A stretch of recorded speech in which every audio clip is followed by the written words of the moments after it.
ஆண்டுடைய சமூகத்துக்கு நேராக கண்களை மூடுவோம். தேவனுடைய கரத்துக்கு முன்பதாக நம்மை தாழ்த்துவோம். எங்கள் மகிமை மகத்துவமான நேச கர்த்தாவே, இந்த அருமையான வேளையில எங்கள் தேவனாகிய கர்த்தர் எங்களோடு கூட இடைபடும்படியாக, தேவனின் மகிமைப்படும்படியாக அன்பின் பாதத்தில் ஒப்புக் கொடுக்கிறோம். அரியணை மறைத்து நீர் பிள்ளைகளோடு பேசும். தேவனாகிய கர்த்தரை மகிமைப்படுத்தும்.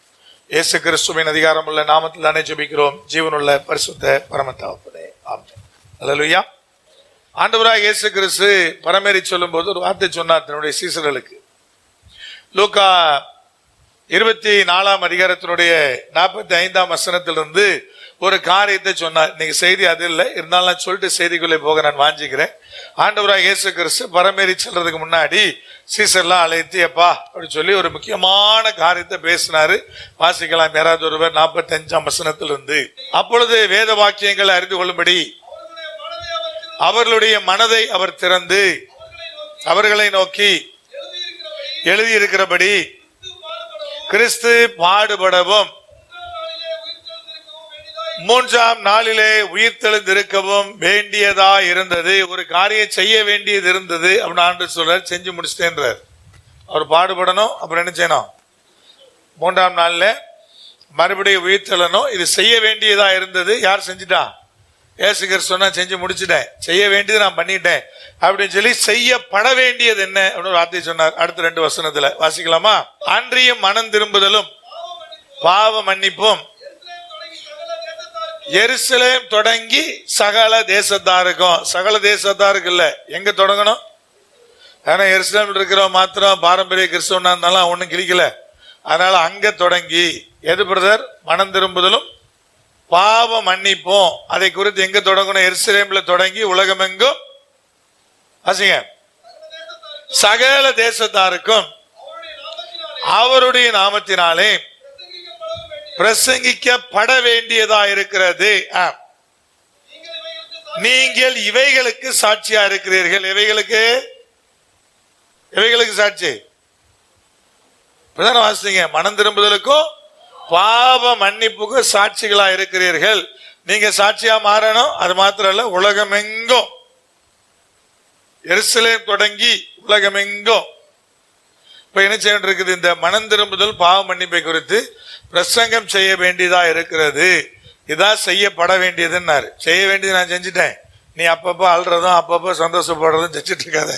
செய்ய வேண்டியதுன்னு ஒன்று சொல்லியிருக்க இல்லையா? செய்யப்பட வேண்டியதுன்னு அது செய்கின்றார். செய்யப்பட வேண்டியது என்ன பிரதர்? 2 காரியம். முதல்ல நீங்க சாட்சியா மாறணும், நான் சாட்சியா மாறணும். எதுக்கு? மனம் திரும்புதலுக்கும் பாவ மன்னிப்புக்கும் சாட்சியா மாறணும். 2வது தூக்கிட்டு போய் உலகம் எங்க சொல்லணும். நம்முடைய பலன் எங்க இருக்கு பிரதர்? நம்முடைய ஆசீர்வாதம் எங்க இருக்குன்னா உலகம் எங்க இதை நான் கொண்டு போய் சேர்க்கறதுலாம் இருக்கு. எதை குறிச்சு? மனம் திரும்புதலை குறிச்சு, பாவ மன்னிப்பை குறித்து உலகம் எங்கும் கொண்டு போய் சேர்ப்பதுதான் தேவன் சொல்ற 2வது அஜெண்டா, உங்களுக்கு கொடுக்குற அஜெண்டா. ஆனா அதை விட்டுட்டு சும்மா அப்பப்ப துக்கமா இருக்காத, அப்பப்ப கருப்பு சட்டை போடாத, அப்பப்ப தாடியை விடாத, இந்த நாள் நான் தாடி விடுவேன் அப்படின்னு சொல்லி நினைச்சாத, ஊரை சுத்திட்டு அலையாத, எப்பவும் சந்தோஷமா இரு. செய்ய வேண்டியதெல்லாம் நான் செஞ்சு முடிச்சுட்டேன், செய்யப்பட வேண்டியதுக்கு மட்டும் ரெடியா இருன்னாரு. அதை மட்டும் கரெக்டா இரு. நம்ம அதை மட்டும் விட்டுட்டு மீதி எல்லா வேலையும் செய்வோம். மனம் திரும்புதலுக்கு பாவ மன்னிப்புக்கு சாட்சியா மாறிடு, அதை விட்டுருவோம். இதை கொண்டே உலகமெங்க பிரசங்கம் பண்ணுயா, அதையும் விட்டுருவோம். மீது எல்லா சேட்டையும் பண்ணுவோம். இந்த மத்தேயு 21 அதிகாரத்தில் சகரியாவினால் உரைக்கப்பட்ட அதே தீர்க்க தரிசன வார்த்தை அங்கே ஞாபகப்படுத்தப்படுகிறது. இந்த தீர்க்க தரிசனத்தின் நடுவில் இயேசு கிறிஸ்துவுக்கும் ஒரு தீர்க்க தரிசனம் உரைக்கப்படுகிறது. என்னங்க, இயேசு கிறிஸ்துவுக்கே தீர்க்க தரிசனமா அப்படி கேட்காதீங்க. இந்த சகரியா தீர்க்க தரிசி இந்த தீர்க்க தரிசனத்தை உரைக்கும் போது இது என்னன்னாவது அவருக்கு விளங்கி இருக்குமான்னு தெரியாது. ஆண்டவராய் கர்த்தர் சொன்னதை, தேவன் சொன்னதை அவர் எழுதி வச்சிருக்கிறார். இது என்ன நடக்க போகுது என்பதாவது அவருக்கு விளங்கி இருக்குமான்னு தெரியாது. அல்லது நானே ஒரு பெரிய தீர்க்க தரிசனத்தை இயேசு கிறிஸ்துவுக்கே எழுதி வச்சிருக்கிறையா அப்படிங்கிறது சகரியா தீர்க்க தரிசிக்கு விளங்கி இருக்குமான்னு தெரியாது. அதானுங்க இயேசு கிறிஸ்துக்கு ஒரு தீர்க்க தரிசனமான்னு கேட்டீங்கன்னா அப்படிதான் சொல்லுது இந்த பகுதி. ஜனங்களுக்கு ஒரு தீர்க்க தரிசனம் உரைக்கப்படுகிறது, இயேசு கிறிஸ்துவுக்கும் தீர்க்க தரிசனமான ஒரு வார்த்தை உரைக்கப்படுகிறது. ஜனங்களுக்கு என்ன உரைக்கப்படுகிறது? 9ஆம் வசனத்தை வாசிக்கலாம். சீயோன் குமாரத்தியே மிகவும் களிகூறு, எருசலேம் குமாரத்தியே கெம்பீரி, இதோ உன் ராஜா உன்னிடத்தில் வருகிறார், அவர் நீதியுள்ளவரும் ரட்சிக்கிறவரும் தாழ்மையுள்ளவர். 3 வார்த்தைகள் ஆண்டவராக இயேசு கிறிஸ்துவை குறித்து தீர்க்க தரிசனமாய் ஜனங்கள்ட்ட சொல்லப்பட போது, ஐயா ராஜா வருகிறார், உன்கிட்ட வருகிறார், உன்னை தேடி வருகிறார்.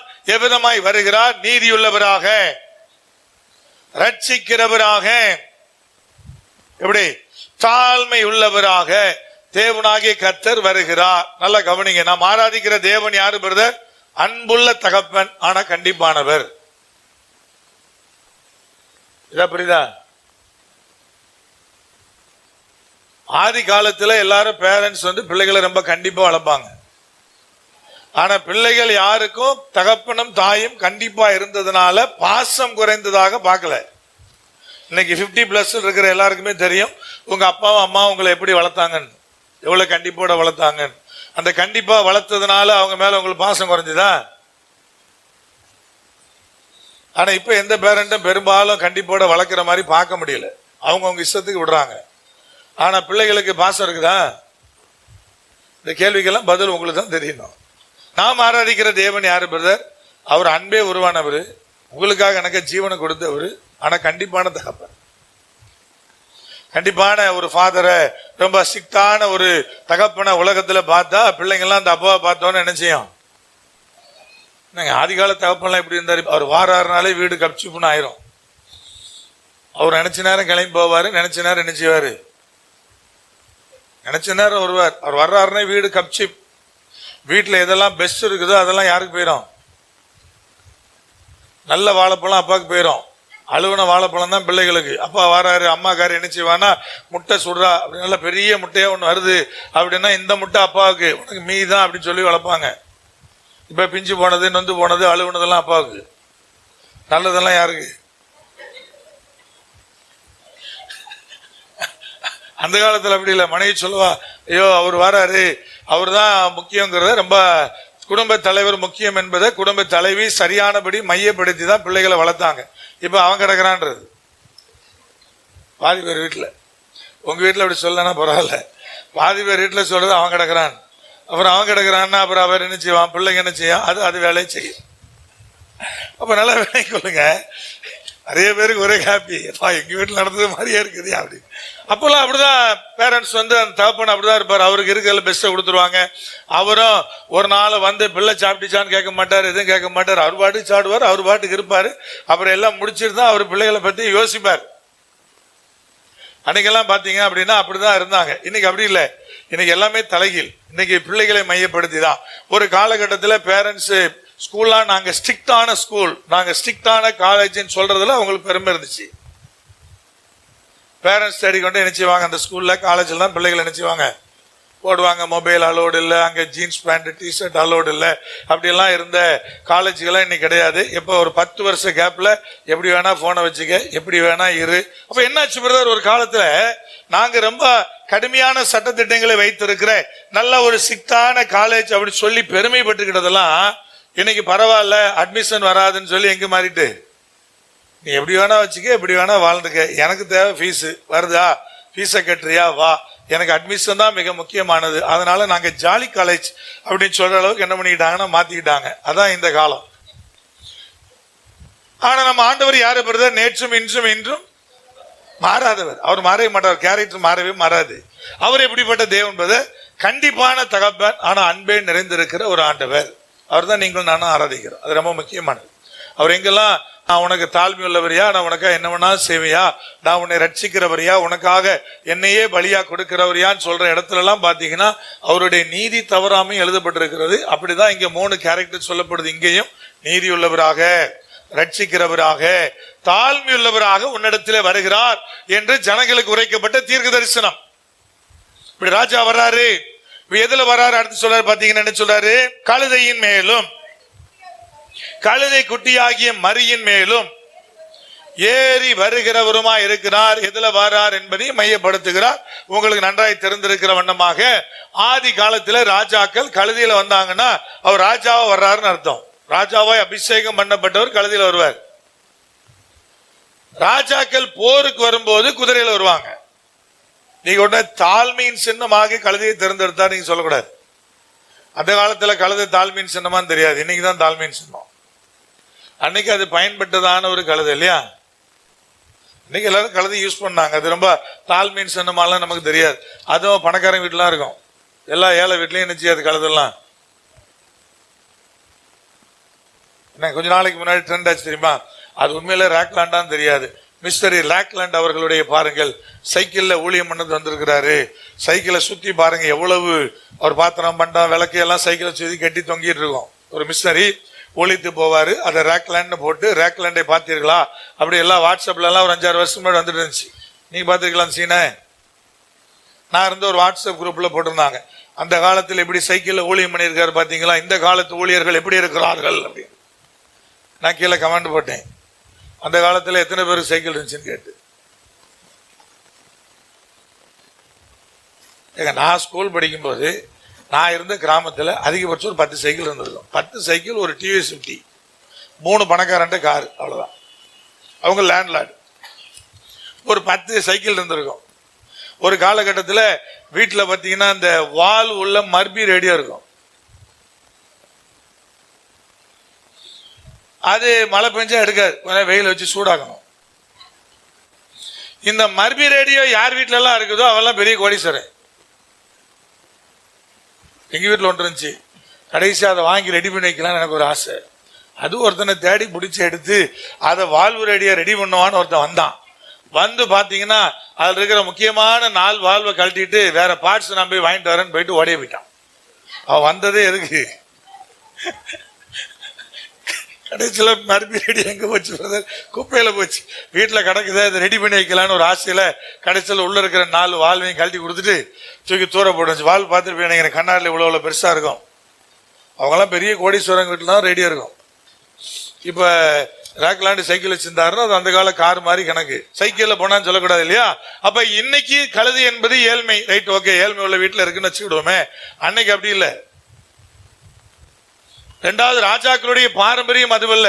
யெகூ அபிஷேகம் பண்ணப்படும் போது பாருங்க, 2 ராஜாக்கள் புஸ்தகம் 9ஆம் அதிகாரம் 13ஆம் வசனத்தை வாசிக்கலாம். அப்பொழுது அவர்கள் தீவிரமாய் அவரவர்கள் தங்கள் வஸ்திரங்களை கீழே விரித்து எக்காலம் ஊதி ஏசு ராஜாவானான் என்றார்கள். இது அவருடைய வழக்கம். ராஜா கழுதையில வரும்போது அவளை ஏற்றுக்கொள்வது எந்த விதமாக? வஸ்திரங்கள் எடுத்து கலட்டி போட்டு மரக்கிளைகளை போட்டு அவரை ராஜாவாக ஜனங்கள் ஏற்றுக்கொள்வார்கள். இப்ப இந்த ஜனங்களுக்கு உரைக்கப்படுகிற தீர்க்க தரிசனம் என்ன? உன்னை ரட்சிக்கிறவர், உனக்கான நீதியை வெளிப்படுத்துகிறவர், தாழ்மையின் ரூபமாக உன்னிடத்தில் வருகிறவராக உன் இயேசு கிறிஸ்து உங்ககிட்ட வருவாரு. இது பல 100 ஆண்டுகளுக்கு முன்பதாக சகரியா மூலமாக தேவனாய கர்த்தர் தீர்க்க தரிசனமாய் அந்த ஜனங்களுக்கு எருசலேம் நகரத்தாருக்கு அறிவிக்கிறார். அடுத்த வசனத்தில் என்ன சொல்றார் பாருங்க, 10ஆம் வசனத்துல இப்ப அடுத்த தீர்க்க தரிசன வரி என்பது இயேசு கிறிஸ்துவை நோக்கி கடந்து வருகிறது. வாசிக்கலாம். எப்ராயிம் என்ற ரதங்களையும் எருசலேமில் இருந்து குதிரைகளையும் அற்று போக பண்ணுவேன். இதெல்லாம் அன்னைக்கு எருசலேம் பட்டணத்தில் நடக்க போற காரியம். யுத்த வில்லும் இல்லாமல் போகும். நல்லா கவனிங்க. பெகைன் ஆண்டவராய் கர்த்தரை குறித்து வார்த்தை வெளிப்படுகிறது. அவர் ஜாதிகளுக்கு என்ன செய்வார்? அவர் ஜாதிகளுக்கு சமாதானம் கூறுவார். இப்ப எருசலேம் நகரத்தார்ட்ட சொல்லிட்டாரு. அது யூதருக்கு சமாதானம் கூற வரல. அவரு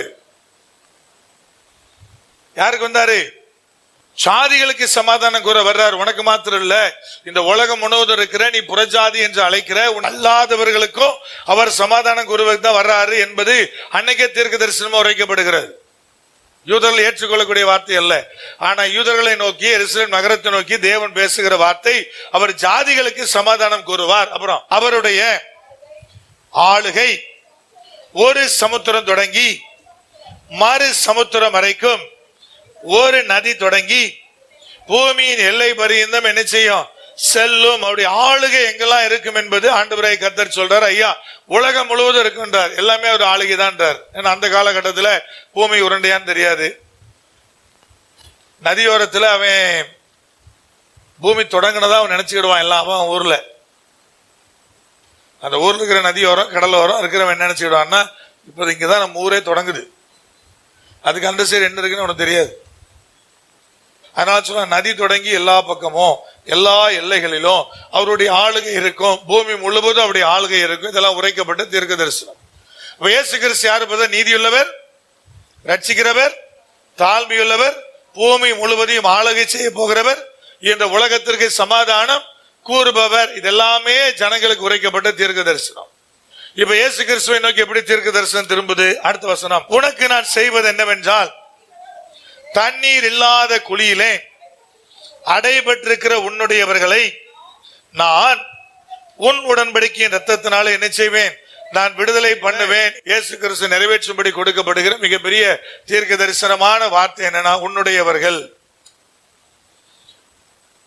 உன்னுடைய உடன்படிக்கையின் ரத்தத்தினாலே என்ன செய்யப்படுவார்கள்? அவர்கள் விடுதலையாக்கப்படுவார்கள். உன்னுடையவர்கள் விடுதலையாக்கப்படுவார்கள். யாரை கொண்டு? உன்னை கொண்டு. எதன் அடிப்படையை வைத்து? உன்னுடைய உடன்படிக்கையின் ரத்தத்தினாலே. இப்ப அந்த ஜனங்கள் எப்படி இருக்கிறாங்க? உன்னுடைய ஜனங்கள் சிறைப்பட்டிருக்கிறார்கள். எப்படி சிறைப்பட்டிருக்கிறார்கள்? தண்ணீர் இல்லாத குழியிலே கிடக்கிற ஜனங்களா இருக்கிறார்கள். தண்ணீர் இல்லாத குழி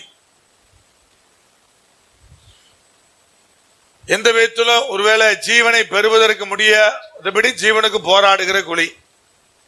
எசேக்கியேல் 37 சொன்னாரு, ஜீவனை அச்சு போய் பிரேத குழிகளான குழியில கிடக்கிற தேவனுடைய பிள்ளைகள். உலர்ந்து போன எலும்புகளை அடையாளப்படுத்தும் போது சொன்னது என்னுடைய ஜனம், ஆனா நம்பிக்கையற்று இருக்கிற ஜனம், அறுப்புண்டு போகிறோம் என்று சொல்லுகிற ஜனம், இதை நான் பிரேத குழியிலிருந்து தூக்கி எடுத்து என்ன செய்வேன்?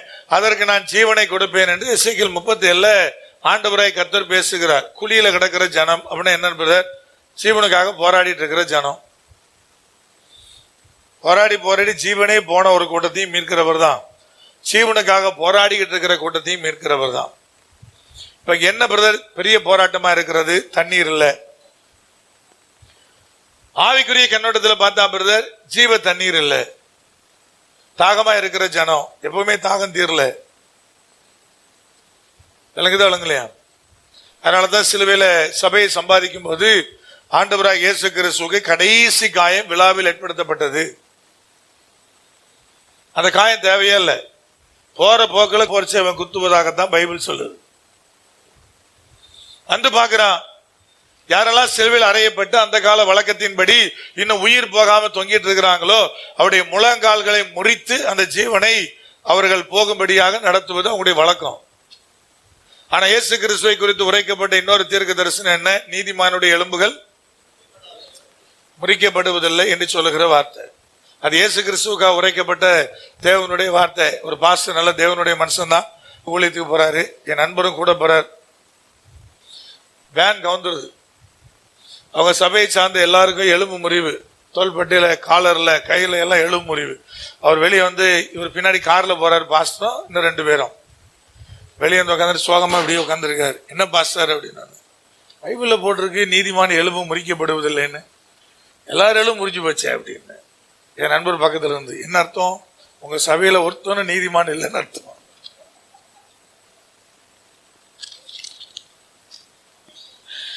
அந்த நேரத்தில் நக்கல். ஆனா அது யாருக்கு குறைக்கப்பட்ட வார்த்தை பிரதர்? இயேசு கிறிஸ்து குறைக்கப்பட்ட தீர்க்க தரிசனமான வார்த்தை. நமக்கெல்லாம் எலும்பு முறியத்தான் செய்யும். சேட்டை பண்ண என்ன செய்ய டபக்குன்னு முறிஞ்சிடும். ஆனா தேவன் என்ன பண்றாரு பிரதர்? அவருக்கு குறைக்கப்பட்ட வார்த்தை அது நிறைவேறணும். அப்போ வந்து பாக்குறாங்க, அவர் ஆல்ரெடி தன்னுடைய ஜீவனை பிதாவுக்கு ஒப்புவித்ததுனால மற்ற திருடர்கள் உயிருக்கு போராடிக்கிட்டு இருக்கிறாங்க. இவர் ஆல்ரெடி மரித்தவரா இருக்கிறாரு. அதனால முழங்கால்களை முறிக்காம போர்ச்சவைக்கு இப்படி திரும்புறான். அதை போட்டிருக்கோம், ஆகிலும் ஒரு வார்த்தை போட்டிருக்கோம். திடீர்னு பாத்தீங்கன்னா டப்புன்னு ஈட்டி எடுத்து குத்துறான் விழாவில் இருந்து தண்ணீரும் ரத்தமும் வெளியே இருக்கிறது. அந்த ரத்தம் எதற்கு அடையாளம் பிரதர்? உங்களை என்னையும் மீட்பதற்கு அடையாளம். அந்த விழாவிலிருந்து உருவாக்கப்பட்ட சபை இயேசுவின் ரத்தத்தாலே மீட்கப்பட்டது என்பதனுடைய அடையாளம். ஆதாமுடைய எலும்பிலிருந்து மணவாட்டி ஆகிய ஏவாள் என்ன செய்யப்பட்டா? விழா எலும்பிலிருந்து உருவாக்கப்பட்டா. அதே மாதிரி இயேசு கிறிஸ்துவனுடைய விழா எலும்பிலிருந்து சபையாகி நீங்கள் நானும் உருவாக்கப்பட்டிருக்கிறோம். நம்முடைய மீட்பு அந்த உருவாக்கத்தில் எப்படி வந்தது பிரதர்? இயேசுவின் ரத்தத்தாலே வந்தது. சபைக்குள் இருக்கிற ஜீவன் எப்படி வந்தது? புறப்பட்டு வந்து அந்த தண்ணீராலே வந்தது. அதான் ஜீவ தண்ணீர், தாகம் தீர்க்கிற ஜீவ தண்ணீர். ஒருவனுக்கும் ஒரு காலத்திலும் தாகம் உண்டாகாது என்று சொன்ன ஜீவ தண்ணீர். இதை பருகிறவனுக்கு அவனுக்குள்ளே அந்த நீரூற்றானது ஊறும் என்று வாக்கு பண்ணப்பட்ட ஜீவ தண்ணீர். அந்த ஒரு வருஷம் வாசிருமா? யோவான் 4:14. நான் கொடுக்கும் தண்ணீரை குடிக்கிறவனுக்கோ ஒரு காலம் தாகம் உண்டாகாது. நான் அவனுக்கு கொடுக்கும் தண்ணீர் அவனுக்குள்ளே நித்திய ஜீவ காலமாய் ஊறுகிற நீரூற்றா இருக்கும். பைபிள் என்ன சொல்லு தெரியுமா? ஒரு மனுஷனை தேவனாய் கர்த்தர் ரட்சிக்கும் போது ஒரே ஒரு விசை தான் அவனுக்கு விசுவாசத்தை கொடுக்கிறார். ஒரு விசை ஒப்புக்கப்பட்ட விசுவாசம் என்று யூதா நிருப பகுதி சொல்லுது. ஒரு தடவை தான் விசுவாசம் கொடுக்கப்படுது. அந்த விசுவாசத்தை வளர்த்து கொள்வதும், அந்த விசுவாசத்தை காத்து கொள்வதும், அந்த விசுவாசத்துல வளர்வதும் அது அவரவருடைய கடமை. ஒரு முறை தான் விசுவாசம் கர்த்தர் கொடுப்பார். ஒரு விசை ஒப்புவிக்கப்பட்ட விசுவாசம். அதே மாதிரி ஜீவ தண்ணீர், அதுவும் ஒரு விசை தான் கொடுக்கப்படும். டெய்லி வந்து ஊட்ட மாட்டார். ஒரு விசை தான் ஜீவ தண்ணீருடைய அனுபவம் மனுஷனுக்குள்ள வரும். அந்த ஜீவ தண்ணீர் உள்ள வந்துருச்சுன்னா அதுக்கு பிறகு அது என்ன செய்யும்? உள்ள இருந்து நித்திய ஜீவ காலமா ஊறிட்டே இருக்கும். ஆண்டு அப்பப்ப வந்து என்ன செய்ய மாட்டாரு? ஆவியானவரே இறங்கி வாருன்னு சொல்லி பாட்டு பாடுறதுனால ஒவ்வொரு வாரமும் மேல இருந்து இறங்கி வர மாட்டாரு. உன்னை அபிஷேகத்து தேவன் உனக்குள்ள இருப்பார். உனக்குள்ள இருந்தா அவர் நினைச்சுவாரு, செயல்படுவார். நம்ம தான் பாட்டு பாடும் போது ஆவியானவரே இறங்கி வாருன்னு பாடுவோம். அப்புறம் மேல பாத்துக்கிட்டு அங்கிருந்து வருவாரான்னு கேட்க கூடாது. அதான் உள்ள வந்துட்டாரடா, நீ உனக்குள்ள இருப்பாரு, நீ வானத்தை பார்த்துட்டு வருவாரான்னு கேட்காதான்னு ஆண்டு சொல்லுவார். இதெல்லாம் நீங்க விளங்கி கொள்ள வேண்டிய காரியம், ரொம்ப முக்கியமானது. இப்போ ஒரு விசை தான் விசுவாச ஒப்பு கொடுக்கப்படுது. ஒரு விசை தான் ஜீவ தண்ணீர் கொடுக்கப்படுது. அதுக்கு பிறகு அது நித்திய ஜீவ காலமா என்ன செய்கிறது? ஊறுகிறது. அது எந்த அளவு ஒரு மனுஷன் எடுத்து அந்த ஜீவனுக்கு எதுவான காரியத்தை பயன்படுத்துறானோ அந்த அளவு அந்த ஜீவ தண்ணீர் என்ன ஆயிட்டே இருக்கும். ஒரு பழமொழி சொல்லுவாங்க தெரியுமா? இறைக்கிற கிணறு தான் ஊறும். இறைக்கிற கிணறு தான் ஊறும். இறைக்கிற கிணறுடைய தண்ணீர் தான் சுத்தமா இருக்கும். பயன்படுத்தாத தண்ணி கிணறு எப்படி இருக்கும்? சரிங்க, தண்ணி பஞ்சம் வர்றதுக்காக நான் என் கிணத்துல ஸ்டோர் பண்ணி வச்சிருக்கிறேன், இந்த வருஷம் ஃபுல்லா தண்ணியே நான் யூஸ் பண்ண போறது இல்லை அப்படின்னாலும் பஞ்ச காலத்துல தண்ணி இல்லாம என்ன பண்ணிடும்? கரெக்டான யூஸ் பண்ணவே இல்லைங்க. அதுக்காக தண்ணி நான் அப்படியே இருக்க போதா? அது வெயில் காலம் வந்தா பஞ்ச காலம் வந்தா இறங்கி போயிடும். கரெக்டா இல்லையா? நல்லா நீங்க விளங்கி கொள்ளுங்க. அப்போ பிரதர், பயன்படுத்த ஃப்ரெஷ்ஷா இருக்கும். பயன்படுத்த நல்ல ஊறும். பயன்படுத்த ரொம்ப சுத்தமா இருக்கும். அப்ப ஜீவனுக்கு ஏதுவான காரியத்தை உங்களுக்குள்ள இருந்து நீங்க எவ்வளவு தூரம் அதை டெவலப் பண்றீங்களோ அவ்வளவு தூரம் அந்த தண்ணீர் உங்களுக்குள்ள என்ன ஆகிட்டே இருக்கும்? ஊறிக்கிட்டே இருக்கும், ஃப்ரெஷ்ஷா இருக்கும். அது அவ்வளவு வலிமை புரிந்தவளாக உங்களை மாற்றும். நீங்க பயன்படுத்தவே இல்லைனாலும் அது என்ன ஆகும்? என்னங்க, ஜீவ தண்ணீர் ஒரு தடவை கொடுத்துட்டாருங்க, ரட்சிப்பின் அனுபவத்துக்குள்ள வந்துட்டேன், இப்ப ஏனோ வாழ்றேன் பிரதர், அது அப்படியே தேங்கி கிடக்கும். அப்போ அதை ஃப்ரெஷ்ஷா நல்ல அடிக்கடி ஊறுகிற தன்மையா இருக்கணும்னா ஜீவனுக்கு எதுவும் எடுத்து அதை பயன்படுத்துங்க. ஏன்னா அது உள்ளுக்குள்ள ஊறுகிற ஊட்சா இருக்கிறது. அப்போ இந்த கடைசி காயம், உடம்புழுக்க காயம் தான். நம்ம தான் 5 காயம் சொல்லுவோம், ஏன்னா 5 மேஜர் காயம் இல்லையா? சரிங்க, தலையில் இருக்கிற முள்முடி ஒரு காயம்ன்றீங்க, எத்தனை முள்ளு குத்துச்சு? கொடுக்கப்பட்ட சவுக்கடி, உடல் முழுவதும் உழுது போட்டவனுடைய நிலம் போல இயேசுவனுடைய சரீரம் மாறிச்சுன்னு சொல்லுது. அப்புறம் எத்தனை காயம்? அப்ப ஆண்டுடைய சரீரத்தை அந்த காயத்தோட எண்ணிக்கை எத்தனை? எண்ண முடியாது. அது சரீரம் முழுவதும். நாங்கள் திருவிருந்தில் அடிக்கடி சில நேரம் பயன்படுத்துகிற வார்த்தை அங்குலம் அங்குலமாக அது பீத்தறியப்பட்டேன்னு சொல்றோம் பார்த்தீங்களா? அப்படிதான் ஒரு சரீரம் பீத்தறியப்பட்டுச்சு. அவ்வளவு கடினம். இவ்வளவு காயத்தை ஏற்று உங்களுக்காக எனக்காக பாடுபட்டவருக்கு கடைசியிலும் தேவையில்லாத ஒரு காயம். அது ஜீவனே போன பிறகு குத்தப்பட்ட காயம். ஆனா அங்கிருந்தா நீங்களும் நானும் உருவாக்கப்பட்டிருக்கோம். இப்ப ப்ராபசியா சொல்லப்படுது, உலகம் முழுவதும் அவருடைய ஆளுகை கீழே வரும். உயிர்த்தெழுந்த இயேசு கிறிஸ்துவனுடைய ஆளுகை கீழே தான், இன்னைக்கு ஆவியானுடைய ஆளுகை கீழே தான் உலகம் முழுவதும் இருக்குது. அவர் சொன்னா நடக்கும், சொல் நடக்காது. அவர் என்ன சொன்னாலும் கேட்கும். அது சாதாரண விஷயமோ அல்லது அது ரொம்ப கடினமான விஷயமோ சொன்னா ஆண்டவர் அனுப்பி வைப்பார். அவர் ஆளுகை கீழே தான் இருக்கு. அவர் சொன்னா யானை வரும், கழுதை வரும், குதிரை வரும். அவர் சொன்னா ராஜா கேட்பாரு, அவர் சொன்னா சிஎம் கேட்பாரு, அவர் சொன்னா பிஎம் கேட்பாரு. அவர் என்ன சொல்றாரோ அது நடக்கும். விவசாயிகளுக்கான சட்டம் கொண்டு வரும்போது கர்த்தர் சொன்னாரு, ஒரு கமா கூட மாத்த மாட்டேன்னா ஆண்டவர் சொன்னார், அது இல்லாம பண்ணுவேன்னாரு. எவ்வளவு பேசியிருக்காரு. பேசின ஒன்னையாவது நிறைவேற்றாம விட்டு இருக்கிறாரா? எல்லாத்தையும் இதுவரை தேவன் நிறைவேற்றாம விட்டதே கிடையாது. அப்ப யார் ஆளுகை கீழே இருக்கு? சமாதானம் கொடுக்கணும் யாரு கொடுக்க முடியும்? அவர் தான் கொடுக்க முடியுது. அவ்வளவும் ஜனங்களுக்கு அவர் மூலமாய் நடக்க போகிற காரியமாய் உரைக்கப்பட்ட தீர்க்க தரிசனம் அவருக்கு உரைக்கப்பட்டது. உன் ஜனத்தை, உன்னுடைய மக்கள் யா, அந்த ஜனம் இன்னைக்கு எங்க கிடக்குது? தண்ணீர் இல்லாத குழியில் அடைபட்டு கிடக்கிறது. ஜீவனுக்கு ஏதுவான நிலை இல்லை. அவர்களை நீதான் மீட்க போற. யாருடைய ரத்தத்தினாலே? உன்னுடைய உடன்படிக்கையின் ரத்தத்தினாலே நீ மீட்க போகிறாய் என்று இயேசு கிறிஸ்துவ கூட ஒரு தீர்க்க தரிசனம் உரைக்கப்பட்டது. உடன்படிக்கையின் ரத்தத்தினாலே அது இயேசு கிறிஸ்துவ தவிர வேற யாரும் கிடையாது. மீட்கப்படுவீர்கள், விடுதலையாக்கப்படுவீர்கள்னாலும் இயேசு கிறிஸ்துவ தவிர வேற யாரும் கிடையாது. சகரியாவுக்கு தெரியுமா? தெரியாது. அவர் சொன்னதை சொல்லிட்டு போயிட்டே இருப்பாரு. என்ன நடக்க போது தெரியாது, எப்படி நடக்க போது தெரியாது. சொன்னதை சொல்றோம், அதுக்கே எங்களுக்கு பக்கு பக்கு பக்குன்னு இருக்கும். இதை வச்சுட்டு எவன்லாம் வீடியோ எடுத்துட்டு உயிர் எடுக்க போறான்னு தெரியல. சில நேரத்தில் சிலது ஒரு 6 மாசம் லேட்டா நடக்கும். இவன் அதுக்குள்ள நம்மள போய் தீர்க்க தரிசிமா கூட வார நாள் கிளம்பி நிற்கும். இதெல்லாம் பாத்தீங்கன்னா நம்ம யோசிச்சுதான் நம்ம என்ன செய்யணும்னா, நாங்களே பயந்து தான் கர்த்தர் சொன்னா கூட தீர்க்க தரிசனம் சொல்லுவது. ஏன்னா இவன் என்ன சொல்லுவான், என்ன சேட்டை பண்ணுவான்னு தெரியாது இல்லையா? நல்லா கவனிங்க. அப்ப தேவனாய் கர்த்தர் என்ன சொல்ல வர்றார் பிரதர்? இது இயேசு கிறிஸ்துவுக்கும் ஒரு தீர்க்க தரிசனம் உரைக்கப்படுது. இப்ப கிறிஸ்துவின் ரத்தத்தாலே மீட்கப்படுகிற பிள்ளைகளுடைய ஆசீர்வாதம் என்ன? அது ஒரு பெரிய பட்டியல் இருக்குது. அதுல ஒன்னதான் சொன்னார். என்ன சொன்னார் கேட்டீங்கன்னா, 12ஆம் வசனத்துல என்ன சொன்னாரு? நம்பிக்கையுடைய சிறைகளே அரணுக்கு திரும்புங்கள். அப்ப தண்ணீர் இல்லாத குழியில் அடைபட்டிருந்தா கூட கர்த்தர் சொல்றாரு, ஐயா நீ நம்பிக்கை உடையவனாயிரு, நம்பிக்கை உடையவளாயிரு. நீ சிறைச்சாலைக்குள் இருந்தாலும் நம்பிக்கை உடையவனாயிரு. உன்னை மீட்பதற்காக உன் இயேசு ஆயத்தமாய் இருக்கிறார். அவருடைய உடன்படிக்கையின் ரத்தத்தினாலே நீ மீட்கப்படுவாய், ரட்சிக்கப்படுவாய். நீதிபரர் உனக்காக காத்திருக்கிறாரு. அதனால தேவனாய் கர்த்தருடைய பிள்ளைகளை பார்த்து சொல்றாரு, நம்பிக்கையுடையவனாயிரு, விசுவாசம் உள்ளவளாயிரு, விசுவாசம் உள்ளவனாயிரு. நீ சிறையிருப்பில் இருந்தா கூட விசுவாசத்தை என்ன பண்ணிக்க? காத்துக்கோள். அது எப்படி நடக்கும்னு கேட்காத. அது உன்னால முடியாது, உலகத்தால முடியாது, எந்த சொந்த பந்தங்களாலும் எந்த மனுஷனாலும் முடியாது. ஆனா உனக்காக சிந்தின ஒரு ரத்தம் இருக்குதுயா, அதுதான் உடன்படிக்கையின் ரத்தம். அந்த ரத்தத்தின் மூலமாய் அவராலே, இயேசு கிறிஸ்துவாலே நீ அந்த சிறையிருப்பிலிருந்து விடுதலை பெறுவாய். சிறையிருப்பிலிருந்து விடுதலை வந்தோன்னு என்ன ஆகுது பிரதர்? ரெட்டிப்பான நன்மை வருகிறது. விடுதலை இல்லாம ரெட்டிப்பான ஆசீர்வாதம் வராது. அப்ப விடுவிக்கப்படணும். விடுவிக்கப்படுறதுக்கு என்ன செய்யணும் பிரதர்? ஆண்டவர் சொல்ல நம்பிக்கையுடையவளா இருக்கணும். அது அவ்வளவு ஈஸியா பிரதர் இல்ல. உனக்கு சரியானபடி விளங்கிக்கணும். கர்த்தருடைய சித்தத்துக்கு ஒப்பு கொடுப்பது அவ்வளவு ஈஸியானதா பிரதர் இல்ல. கர்த்தருடைய சித்தம் வரும்போது அந்த காலம் வரை காத்திருக்கணும். அது ஒண்ணு ரொம்ப முக்கியமானது. அந்த டைம் வரை வெயிட் பண்ண வேண்டியிருக்கிறது.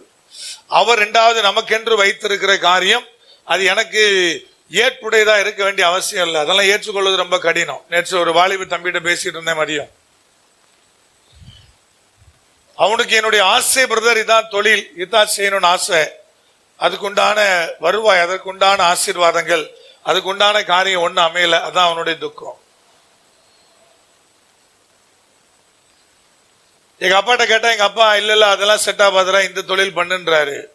ஆனா ஏன் ஆசை அப்படின்னா, பெரும்பாலும் வாழை பிள்ளைகளுக்கு நிறைய ஐடியா இருக்கும். பிராக்டிக்கலா ஒத்து போகுமான்றது யாருக்கு தான் தெரியும். ஆண்டவர் இடிஞ்சு கிடக்கிற ஆலயத்தை கட்டுறதுக்கே ஒரு வயசான தீர்க்கதரிசி, ஒரு இளம் தீர்க்கதரிசி உண்டாக்குனார். ஐடியா ஒர்க் அவுட் ஆகுமான்னு யாருக்கு தெரியும்? அனுபவ ரீதியா இருக்கிற முதிர்ந்தவளுக்கு தெரியும் இந்த ஐடியா ஒர்க் அவுட் ஆகுமான்னு தெரியும். இதுல 2 பிரச்சனை இருக்கு. அந்த வயசான ஆட்கள் இருக்கிறாங்க இல்லையா, அவங்களுக்கு அந்த ஐடியா சரியானதானான்னு புத்தி வரணும். அது ரொம்ப முக்கியமானது. அவங்க பழைய காலத்து மாதிரி என்ன செய்யக்கூடாது, அவங்க அந்த பழைய காலத்து மாதிரி யோசிச்சுட்டு இருக்கக்கூடாது. ரைட், ஓகே, இந்த ஐடியா ஒர்க் அவுட் ஆகுமான்றத அவங்க அனுபவ ரீதியாக கொஞ்சம் தெரியும். அப்போ என்ன பிரதர் ஆண்டுச்சு, இவனுக்கு நிறைய ஐடியாஸ்லாம் நிறைய வச்சிருப்பாங்க. வாலி பசங்களாம் கேட்டிங்கன்னா பயங்கரமா இருக்கும். இதை பண்ணிடலாம், அதை பண்ணிடலாம். அதை செய்யறதுக்கான ஏதாவது வழி இருக்கான ஒரு மண்ணாங்கட்டியும் இருக்காது. எப்பா நீ சொல்ற ஐடியாவை நிறைவேற்றுறதுக்கு எவ்வளவு இருக்கு தெரியுமா?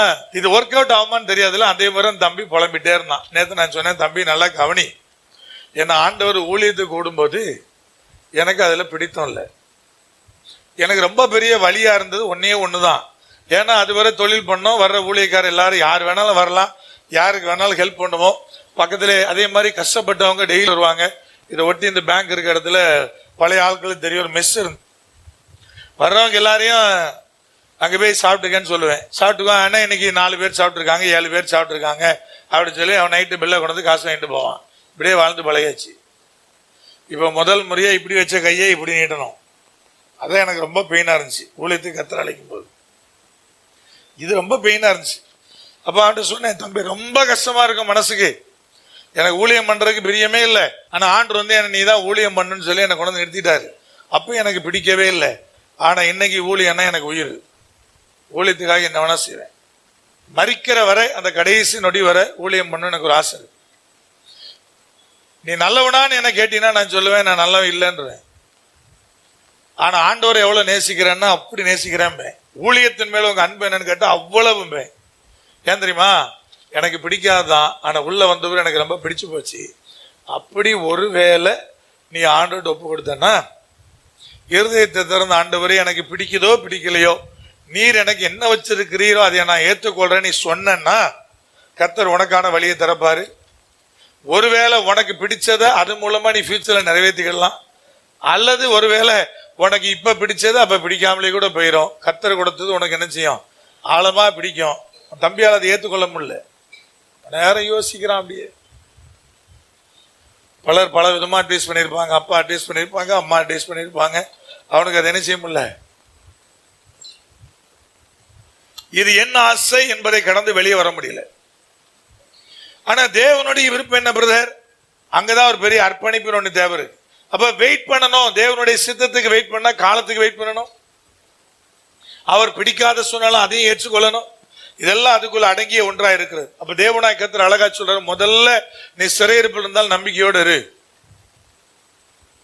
இரண்டாவது, தேவன் உன்னை விடுவிப்பார். விடுவிப்பதற்கான ஒரே காரியம் உனக்காக அவர் சிந்தின ரத்தம். அதுக்கு பிறகு நீ ரெட்டிப்பான நன்மை அடைவ. அதோட முடிக்கல. அதுக்கு பின்னாடி பாருங்க, அந்த ஆசீர்வாதத்தினுடைய பட்டியல் நீண்டு கொண்டே இருக்கிறது. ஒருவேளை கர்த்தர் உங்களுக்காக இறங்கி உங்களை ரத்தத்தினாலே மீட்கும் போது என்னெல்லாம் நடக்குது? 13ஆம் வசனம், உன்னை பராக்கிரமசாலியினுடைய பட்டயத்திற்கு நான் என்ன செய்வேன்? உன்னை ஒப்பாக்குவேன். ஆண்டவராய் கர்த்தர் சொல்றார், என்னாலே மீட்கப்பட்ட ஜனம், சிறையிருப்பிலிருந்து விடுதலை ஆக்கப்பட்ட ஜனம் எப்படி இருக்குன்னா, பராக்கிரமன் கையில் இருக்கிற பட்டயம். இது சங்கீதம் 127 என்ன சொன்னாரு? பராக்கிரன் கையில் இருக்கிற அம்பு. எபேசியர் 3:10 என்ன சொன்னாரு? என்னுடைய செய்கை.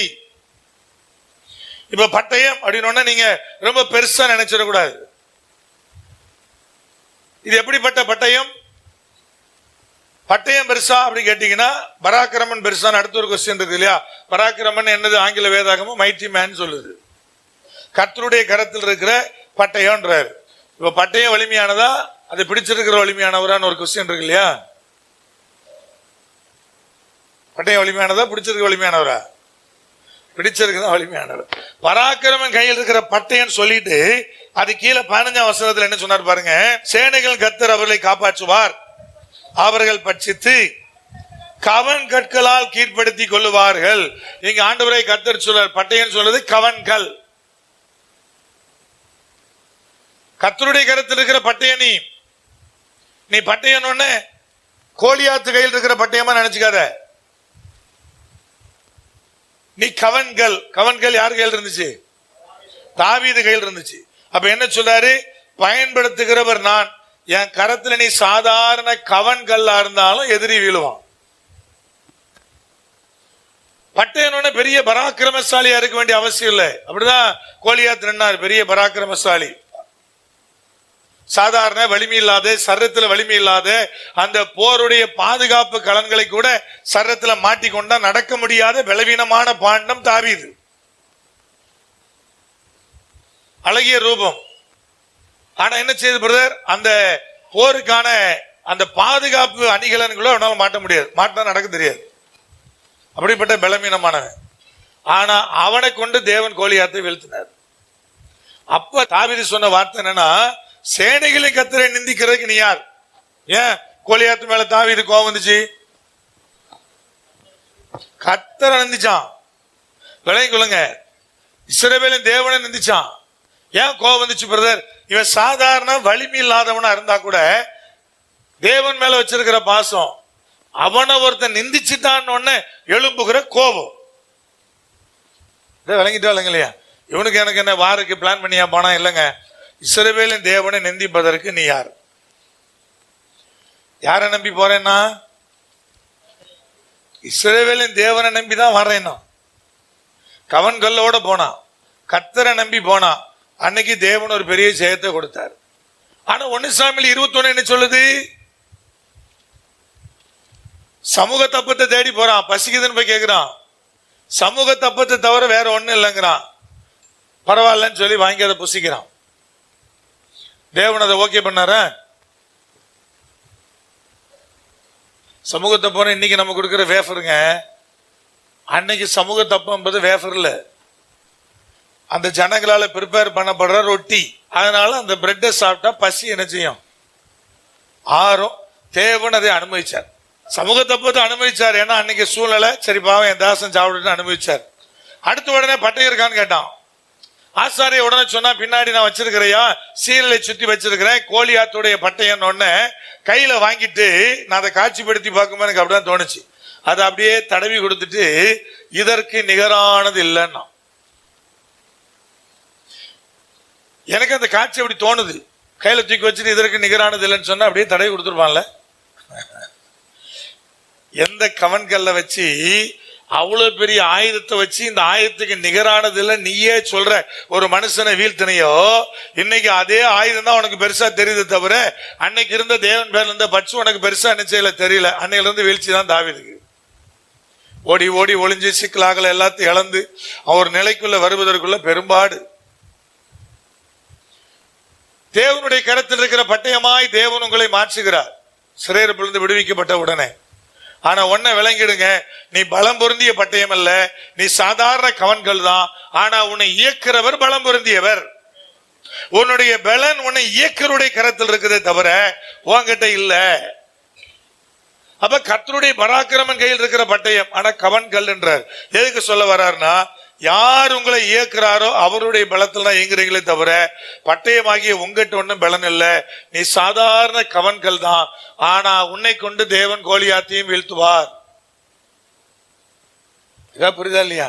இதெல்லாம் எப்படி கிடைக்குது பிரதர்? புது உடன்படிக்கையின் ரத்தம் அதை செய்து நிறைவேற்றுகிறது. உங்களை கொண்டு தேவன் எவ்வளவு பெரிய ஆளை வீழ்த்துவார். ஆனா உங்க மனசில் நிக்க வேண்டியது என்னன்னா, நான் தேவன் பயன்படுத்துகிற பாத்திரம், நான் தேவன் கையில் இருக்கிற பட்டயம். ஆனா கவன்கள் தானே தவிர கோலியாத்து கையில் இருக்கிற மாதிரி இதற்கு நிகரானதில்லை என்று சொல்லத்தக்க பட்டயம் நீ இல்ல. ஒருவேளை நீங்க உங்களை நீங்களே நமக்கு நிகரானவர் இல்ல நீங்க நினைச்சீங்கன்னா அன்னைக்கு அழிவு ஸ்டார்ட் ஆயிரும். அன்னைக்கு அழிவு ஸ்டார்ட் ஆயிரும். அப்ப கர்த்தர் அழகா சொல்றா, நீ சிறையிருப்புல கடந்தவன் மறந்துடாத, தண்ணீர் இல்லாத குழியில் அடைபட்டு இருந்தவன் மறந்துடாத, உன்னை வனாந்தரத்துல தேவன் தெரிந்து கொண்டார் என்பதை மறந்துடாத. தேவன் அப்படிதான் தெரிந்து கொண்டார். உன்னை மீட்டது அந்த புது உடன்படிக்கையின் ரத்தமே தவிர உன்னுடைய சுய கிரியைகள் அல்ல, உன் சுய பலன் அல்ல. அந்த உடன்படிக்கை மீட்டதனால நீ இன்னைக்கு என்னவா மாறி இருக்கிற? கர்த்தர் பயன்படுத்துகிற கர்த்தருடைய கரத்தில் இருக்கிற ஒரு பட்டயமாக, ஒரு கவன் கல்லாக நீ மாற்றப்பட்டிருக்கிறார் என்பதை மறந்துடாத வாழ்நாள் முழுவதும் என்பது தேவன் நமக்காய் சொல்லுகிற காரியமா இருக்கிறது.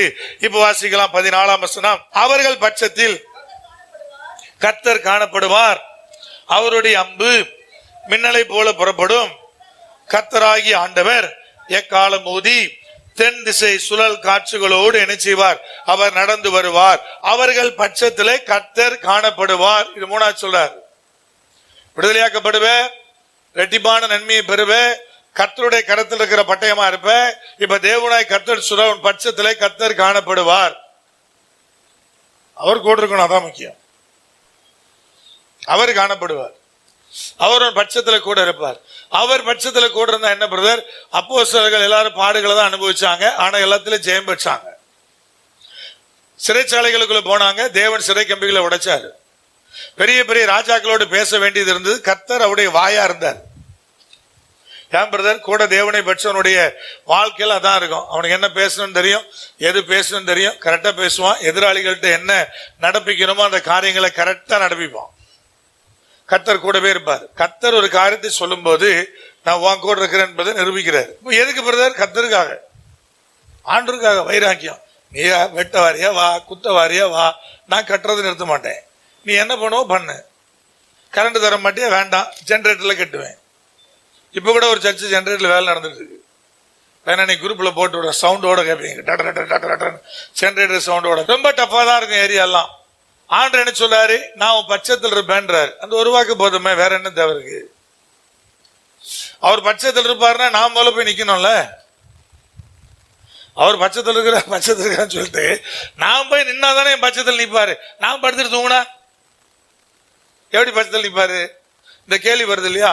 அப்ப கர்த்தர் என் கரத்தில் இருக்கிற பட்டயம் மாத்திரமல்ல, நான் கூடவே உன்னோடு கூட இருக்கிறவனா இருக்கிறேன். அப்புறம் அடுத்து ஆண்டு சொல்லி முடிக்கிற ஆசீர்வாதத்தை பாருங்க, வாசிக்கலாம். இப்பொழுது யாராவது ஒருவர் 15ஆம் வசனத்தை, சேனைகளின் கர்த்தர் அவர்களை காப்பாற்றுவார். அடுத்த ஆசீர்வாதம், அவர்கள் பட்சித்து கவன் கற்களால் சாதிகளை கீழ்ப்படுத்தி கொள்ளுவார்கள். அவர்கள் குடித்து களிப்பினால் ஆரவரிப்பார்கள். டாஸ்மார்க் இல்ல, நல்ல அழகான திராட்சை ரசத்தை குடித்து களிப்போடு இருப்பாங்க, சந்தோஷத்தோடு இருப்பாங்க. அப்புறம் பான பாத்திரங்கள் போலவும் பலிபீடத்தினுடைய கோடிகளை போலவும் நிறைந்திருப்பார்கள். பலிபீடத்துடைய கோடினா என்னன்னு கேட்டீங்கன்னா கோடி துணி. கோடி துணினா என்னது? புது துணி. கோடிகள் அமௌண்ட்டை கணக்கு போட்டுறாதீங்க. பலிபீடத்தில் இருக்கிற புது துணி, அதுக்கு எவ்வளவு கனம் இருக்குமோ அந்த கனம் என்னுடைய ஜனங்களுக்கு கொடுக்கப்படும். அப்புறம் சொல்றாரு பான பாத்திரங்கள். பான பாத்திரம்னா என்னது? பான பாத்திரக்காரன் ஒருத்தர் தானே, அவனுக்கு என்ன வேலை? ராஜாவுக்கு ஃபுட்டு கொடுக்கும் போது அதை டேஸ்ட் பண்ணி கொடுக்கறது, ஃபுட்டை ப்ரிப்பேர் பண்ணி கொடுப்பது அதோட வேலை, முக்கியமான வேலை. அப்படிப்பட்ட ஒரு கணத்துக்குரிய பாத்திரமா இருப்பீங்க. பான பாத்திரக்காரன் சொன்னா ராஜா என்ன செய்வாரு? கேட்பாருங்க. நம்பிக்கையில் தானே யோசிப்பு சொல்லி அனுப்புறாரு, போப்பா நான் செய்யாத கூட்டத்துக்கா உள்ள இருக்கிறேன்னு கொஞ்சம் எடுத்து சொல்லுன்னு சொல்லி அனுப்புனாரு. ஆனா பான பாத்திரக்காரன் மறைஞ்சிட்டாரு, அவரு மறந்து போயிட்டார். ஆனா வசனம் என்ன சொல்லுது? அவ்வளவு கணம் பொருந்திய கூட்டமாக நீங்கள் இருப்பீர்கள். அப்புறம் கீழே, அந்நாளில் அவருடைய தேவனாய் கர்த்தர் தம்முடைய ஜனமான மந்தையாகிய அவர்களை என்ன செய்வார்? ரட்சிப்பார். அவர்கள் அவருடைய தேசத்தில் ஏற்றப்பட்ட கொடிகளின் கிரீடத்திலே பதிந்திருப்பார்கள். முக்கியமான ஆட்களா இருப்பாங்க, ஜெயத்தின் ஆட்களா இருப்பாங்க. ஏற்றப்பட்ட கொடியினுடைய கிரீடம் என்னன்னா, ஜெயம் பெறுகிறவனுடைய கொடி என்ன செய்யப்படும்? ஏற்றப்படும். அமெரிக்கா வெனிசுலாவை பிடிச்சிருச்சு அப்படின்னா வெனிசுலாவோட அரண்மனையில என்ன கொடி பறக்கும்? அமெரிக்காவுடைய கொடி என்ன செய்யும்? பறக்கும். அப்ப அதுல முக்கியமானவர்களாக இருப்பார்கள். அது கீழே, அவருடைய காருண்யம் எத்தனை பெரியது, அவருடைய சௌந்தரியம் எத்தனை பெரியது, தானியம் வாலிபரையும் புது திராட்சரசம் கன்னிகைகளையும் வளர்க்கும். ஆண்டு அழகா சொல்றார், தானியத்தினாலே வாலிபர்கள் வளருவார்கள், புது திராட்சரசத்தினாலே கன்னிகைகள் வளருவார்கள். புரியுதா இல்லையா? இந்த காலத்திலேயே ஒருவேளை வாலிபர்கள்லாம் அவங்க பலத்தை சார்ந்து இருந்திருக்காங்க, அதனால அவர்களுக்கு என்ன தேவைப்படுச்சான்? தானியம் தேவைப்படுச்சு. அந்த காலத்திலிருந்து பெண்கள் அழகு சார்ந்தே வாழ்ந்திருக்காங்க போல, அதனால அவர்களுக்கு திராட்சரசம் தேவைப்பட்டுச்சு, கொஞ்சம் பல பல பல பலன் இருக்கிறது. எனக்கு அப்படி தோணுது. தானியம் வாலிபரை வளர்க்குமா, திராட்சரசம் என்ன செய்யுமா? பெண்கள்லாம் போதையில இருந்தாங்களான்னு கேட்காதீங்க. திராட்சரசம் பெண்களை வளர்க்கும்னா அவ்வளவு சைனிங்கா பல பலன் தான் இருக்கிறதுக்கு ஆதி காலத்திலிருந்து பெண்கள் விரும்பி இருக்காங்க போல. அப்படிதானே? ஆண்டுடைய படைப்பு ரெண்டு பேருக்கு வித்தியாசம் தானே. ஆண் ஆணா இருக்கணும், பெண் பெண்ணா இருக்கணும். ஐயோ என் பொண்ணு ஆம்பளை மாதிரி அப்படின்னு பெருமைப்பட்டீங்கன்னா வேணா வரப்போகுதுன்னு அர்த்தம். அப்படி சொல்ற பெருமையா சொல்ற ஆட்கள் அதே மாதிரி பையன் பொம்பளை புள்ள மாதிரி சொல்லலாம் இல்லையா பெருமையா?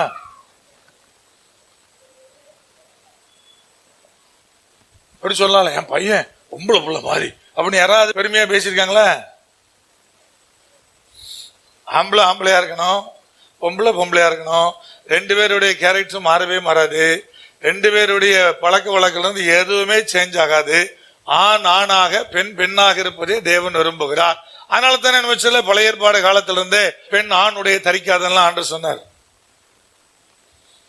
ஏன்னா ஆணுடைய தரிச்சோன்னா போலியா இவங்களுக்கெல்லாம் நினைச்சுக்கிறது, நம்மளும் ஆம்பளை மாதிரி. பெண் பெண்ணா இருப்பதான் தேவன் விரும்புறாரு, ஆண் ஆணா இருப்பதான் தேவன் விரும்புறாரு.